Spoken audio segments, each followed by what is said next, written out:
Hey everyone, I'm back at you again with another fragrance review, this time from a house that I've never covered before, Christian Dior. And tonight I'm going to review Hypnotic Poison. But before that, I will just give you a little bit of background. Right now, in 1985, Christian Dior came up with this very revolutionary kind of fragrance. Now this fragrance Poison, the original Poison, has almost every fragrance notes uh, between fruity and floral thrown inside this bottle. Right? It's a very strong and overpowering and loud fragrance, right? That typified the 80s, and it became an emblem of the 80s, right? And other perfumes from other houses like Opium and even um, like Obsession by Calvin Klein, all of them sort of like emulated the loudness of this Poison, right?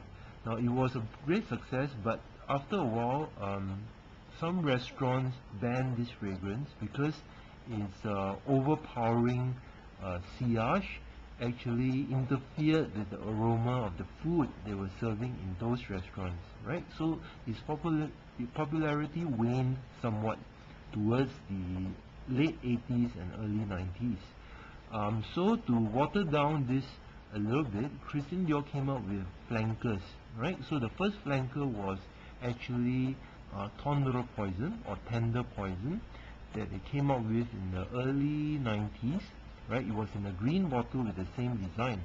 I've never tried that, but it was in keeping with the preference for lighter fragrances that came in the early 90s, right?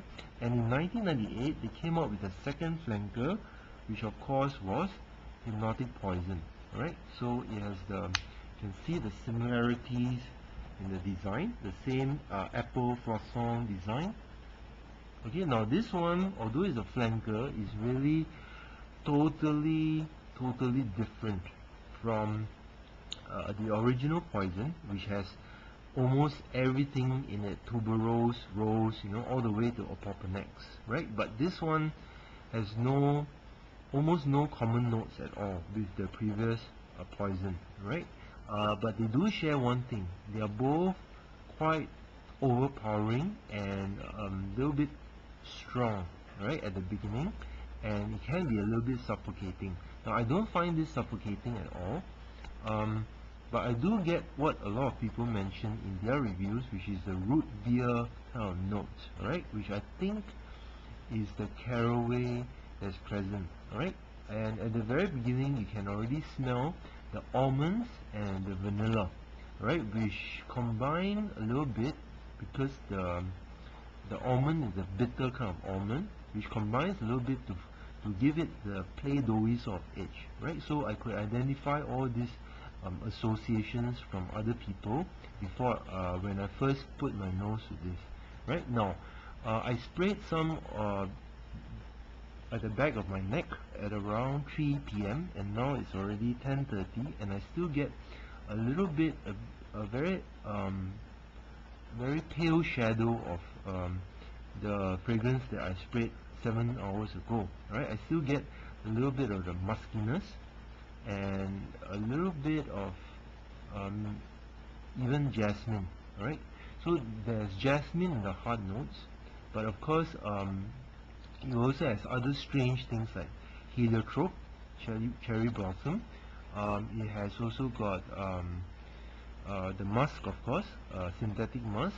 It has jacaranda wood accord, right, which I'm not sure what it smells like, and of course the vanilla and almond that sort of pretty much stays with it throughout, right? Now this fragrance, unfortunately, on my skin, doesn't develop very much, and on some other people whose reviews I've read seem to claim that it doesn't, it stays quite flat, and even in some cases develops into something that's very unpleasant, right? Like, for example, someone said that it smelled a little bit like rat pee. I don't get that much. I get mostly the almonds and the vanilla, as well as a little bit of jasmine towards the middle, which is about 2 to 3 hours after application. Right now, to me, this is a very delicious fragrance. Right, you feel that it's like a little dessert, and it can sort of like remove my craving for cake. I feel that it can remove my craving for cake because it is like a cake, because some people say there's like an almond vanilla cake, and when I spray this on, I feel as though I've fallen into this vat of root beer and had a sort of almond vanilla cake thrown at me, so it strikes me as such. However, it isn't really that long lasting. Uh, of course, it's an EDT, but a lot of people claim that its sillage is very, very phenomenal. Right? For me, the sillage isn't that great, so maybe I start to doubt a little bit whether I got the fake or whether this is the real thing. But there are matching serial code numbers at the bottom with the box, with those found in the box. So I don't think this is a fake. Maybe they could have watered down the ingredients a little bit. I don't know whether this is a newer bottle or an older bottle, but it was just a little bit cheaper than what you can get from, say, Sephora. Now in my country they don't sell this at all. They only sell Midnight and Pure Poison. So this is unavailable in my country. I don't know, maybe because this strange and rather unusual notes don't seem to appeal to the Asian nose, if there's such a thing, right? But I find it quite appealing, except that it's a little bit challenging to me, so I wouldn't use this as my go-to fragrance.